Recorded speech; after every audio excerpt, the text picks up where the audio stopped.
I'm Maria Rambula. I am an infant mental health therapist from Detroit, Michigan, and I'm 33 years old.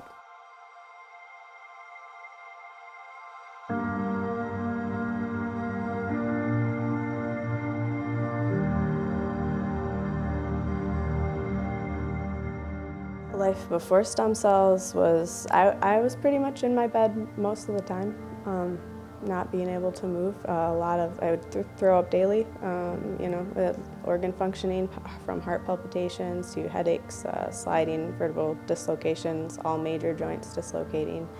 And then after stem cell, totally different, being able to move, just stability in your joints. It's hard to describe that, but feeling you're connected strongly is amazing. And then it also gives you quality of life because you have a little bit of your independence back that you once didn't have. So yeah, changes drastically.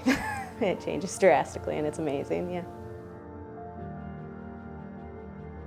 My journey with looking for help was, my mom and I have been on a road of research of trying to find the best thing that would help with my Ehlers-Danlos Syndrome. I was diagnosed when I was 22. I've had symptoms all my life since I was about 5 years old, with things from heart palpitations to dislocation. So I had injections the first time done in my neck, and I have a lot of cracking and instability, and within 24 hours of having that done, it's less cracking, and it's just mind-blowing that happens. But yeah, so that alone was just a wow factor for me, because it's a lot of pain in your vertebrae when you feel that. So not to feel it is just, it's amazing. The most important thing that I was looking for was just my overall quality of life. Prior to my first treatment, I was pretty much bedridden, so even basically being able to get up and move was huge for me. So that was, quality of life was my main thing, and then potentially further down the road, I was hoping to just stabilize.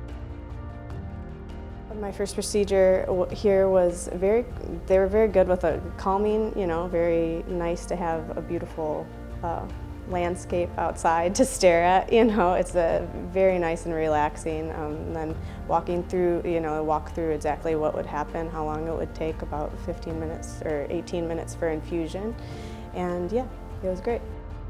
The staff is awesome here, and the doctors and nurses are very understanding to what you're dealing with in your body and receptive of what's going on. So for me, for example, I'm very difficult to poke with my veins, or my veins blow very easily, and they were able to just take it slow and heat up my veins with heating pads, and just very nice, and it was very family-like. And then after the process, even in communication of if I had more scans or files that I wanted to be updated, it was easy in communicating with them in order to do that.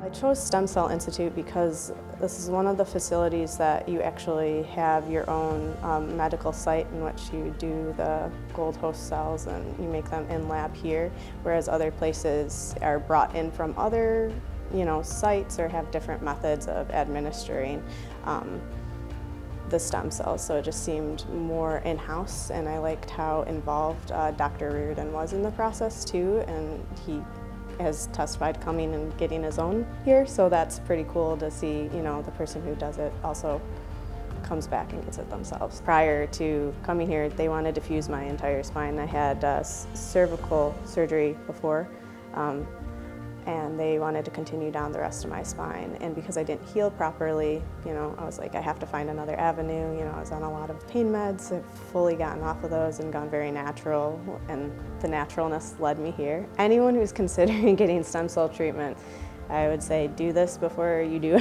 anything else, especially if you have, from arthritis, inflammation, to getting a surgical procedure done. This could save you from doing that, and potentially, not have to do any of that in your life, which is way better than being invasive in your body. So I am very much, an advocate of this, for sure.